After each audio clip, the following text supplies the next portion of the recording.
Vous avez vu ma présentation sur le WAS 110 et comment bypasser la Livebox? Vous avez décidé de l'acheter? Alors, maintenant, on va le configurer ensemble. Salut à tous, moi c'est Paul de Gorgec Tech. Dans la vidéo précédente, je vous ai présenté comment bypasser votre Livebox avec un outil qui s'appelle le WAS 110. Et aujourd'hui, on va le configurer ensemble. Les commandes qui vont suivre peuvent être difficiles à suivre à l'écran. C'est pour ça que je vous ai préparé une page sur mon site pour que vous puissiez suivre en même temps. Une des premières étapes consiste à télécharger le nouveau firmware sur votre machine locale et ensuite de le dézipper avec 7-zip. Donc j'installe 7-zip et je lance la commande pour le dézipper et j'envoie tout dans un dossier temporaire. Alors la première étape consiste à se connecter en SSH sur la gateway. Pour cela, il faut récupérer le mot de passe root pour se connecter. Donc, on va dans Settings, Control Panel, Console, et ici vous avez SSH. Attention à ce qu'il soit bien activé. Et vous avez la possibilité de mettre votre mot de passe. Et pour se connecter, il suffit de faire SSH root de l'IP de la gateway et on entre le mot de passe. Ensuite, on crée un réseau temporaire en 192.168.11.0, donc avec IP table. Donc 192.168.11.2 c'est la gateway via le réseau en 11.0. Et ensuite, on crée et on assigne une IP sur le port Ethernet 9 qui correspond en fait à votre port numéro 10 et on enlève -1 car les interfaces commencent par 0. On attribue donc le réseau 11.2, le WAS 110 a une IP fixe en 11.1 et donc elle sera accessible. On peut maintenant accéder à notre WAS 110 en tapant son adresse IP. Il faut accepter les risques car on n'a pas de certificat SSL de configurer. Je récupère ensuite les credentials sur la documentation officielle et je me connecte au WAS 110.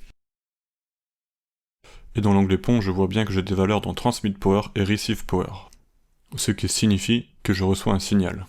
J'active SSH dans la configuration et je confirme. Depuis la gateway, je me SSH sur le WAS 110. Le mot de passe se trouve dans la doc, je le copie et je peux me connecter. Dans la doc, je choisis le shell upgrade car c'est ce qui est recommandé et le plus sécurisé. Je copie donc la commande SSH qui va copier la copie locale du firmware directement sur le WAS 110 et va ensuite lancer l'upgrade jusqu'au reboot du WAS. Pour pouvoir se reconnecter en SSH après l'installation du firmware, on supprime l'ancienne empreinte du serveur avec cette commande.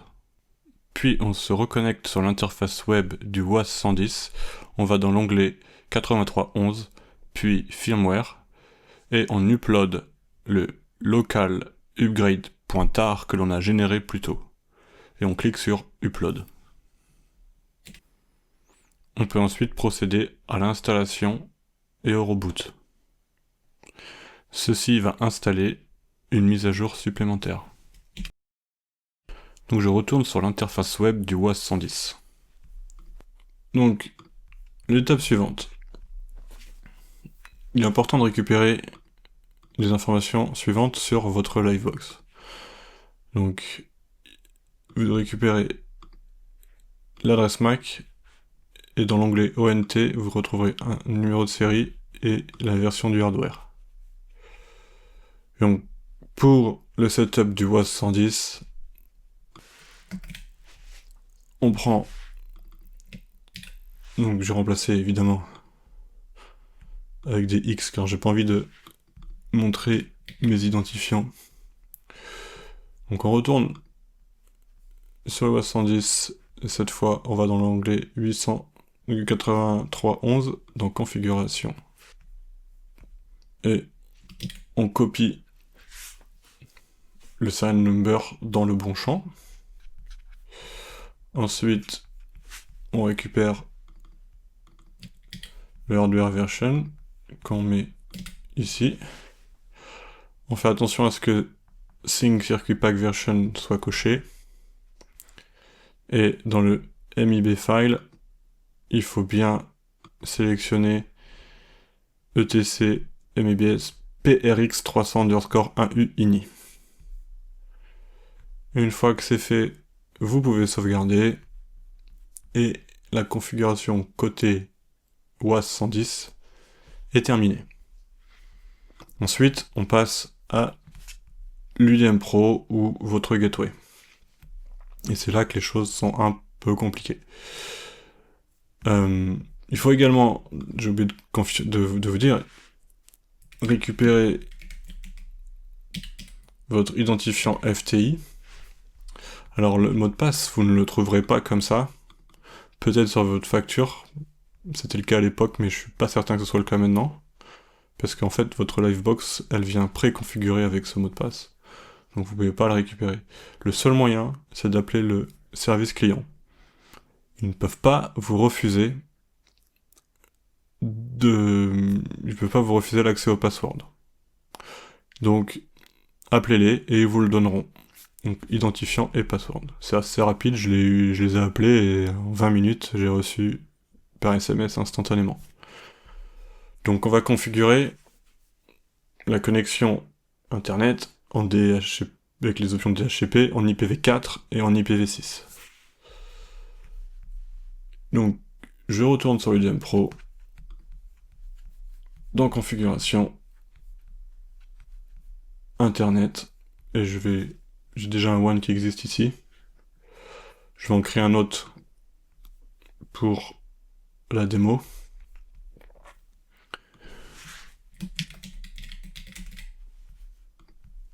Donc c'est là que vous assignerez le bon port. Ici, dans mon cas, il est déjà choisi. Donc c'était le port numéro 10 en SFP+. Vous pouvez prendre n'importe lequel. Ce sera forcément un port SFP, évidemment. Vous pouvez mettre ici, je m'attends à recevoir 10... en réalité c'est 10 000 pour 10 gigas. Et là je passe en manuel. La Livebox utilise un VLAN ID spécifique qui est 832. Ensuite, du clone d'adresse MAC, puisqu'en fait il faut que l'UDM Pro prétende être la Livebox pour que Orange vous accepte la connexion. Donc je récupère mon adresse MAC et je la colle ici. Et donc, ici, en DHCP, j'ai différentes options à configurer. On commence par l'option 60, qui est en fait le fabricant du modem, que je rentre ici. Ensuite, je rajoute l'option 61, qui est pour identifier le type de matériel, donc c'est la Livebox 7.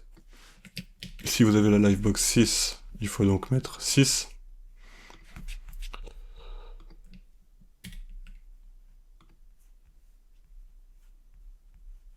Ensuite, option 77. Pardon, j'ai fait n'importe quoi. Donc, ensuite, option 77, qui est une string déjà donnée, que vous pouvez retrouver dans la description, à adapter en fonction de la version de votre Livebox. Donc ici, ce sera 7, mais vous pouvez très bien avoir 6. Et enfin, l'option 90, c'est là que ça se complique un peu. Il y a un outil spécial pour générer votre option 90. C'est là qu'il faut insérer vos identifiants. Alors, vous récupérez l'identifiant.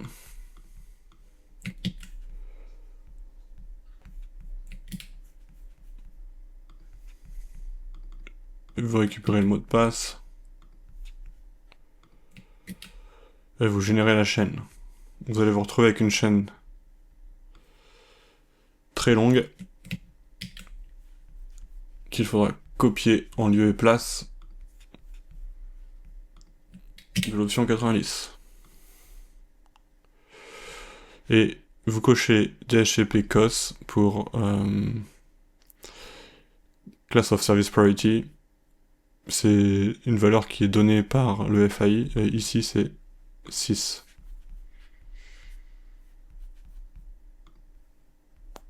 Donc en principe, maintenant si vous sauvegardez, vous récupérez une adresse IP V4 et vous aurez accès à Internet. Mais on peut aller plus loin et activer le DHCP V6. Donc c'est un peu le même principe. Sauf que ici, les options sont un peu différentes. On a l'option 1 qui en fait commence par 00, 2.03, 2.0, 2.01 suivi de l'adresse MAC. Donc je vais prendre ici l'adresse MAC pour ensuite la copier. Je prends la chaîne complète et je le mets dans l'option 1. Ensuite, j'ai l'option 11 qui est en fait l'option 90, mais sans les 2 points. Alors c'est un peu compliqué de se les taper à la main, donc ce qu'on peut faire, c'est de voir une console. Moi je m'ouvre une petite console en Ruby. Après, tout le monde ne connaît pas Ruby, mais je fais un gsub de 2 points que je remplace par rien du tout, et je retrouve la chaîne de caractères complète que je copie dans l'option 11 du côté de l'UDM Pro. Voilà. Alors c'est pas fini, il reste ensuite l'option 15 qui est la même que l'option 77 pour le V6, le V4 pardon. Donc pareil, on adapte en fonction de sa livebox. 6 si on a une livebox 6, 7 si on a une livebox 7. Voilà. Et enfin, la dernière qui est l'option 16, qui est un numéro qui est donné par l'opérateur. Donc, j'ai juste à le copier-coller. Vous retrouverez tout en description. Et enfin, le dernier paramètre, c'est le préfixe de délégation qu'il faut mettre à 56. Donc on enlève auto et on met 56. Voilà. J'ai oublié de vous dire aussi, il faut activer le COS pour le V6 avec le numéro 6. Et donc ensuite, vous pouvez voir que on récupère une adresse IP V4 et V6. Voilà, notre WAS 110 est configuré et opérationnel. Vous avez maintenant Internet directement sur votre UDM Pro sans Livebox. Si vous avez aimé cette vidéo, n'hésitez pas à mettre un like et à vous abonner. Si jamais vous avez une question quelconque, n'hésitez pas à laisser un commentaire. Je vous répondrai. Merci de m'avoir suivi et à bientôt.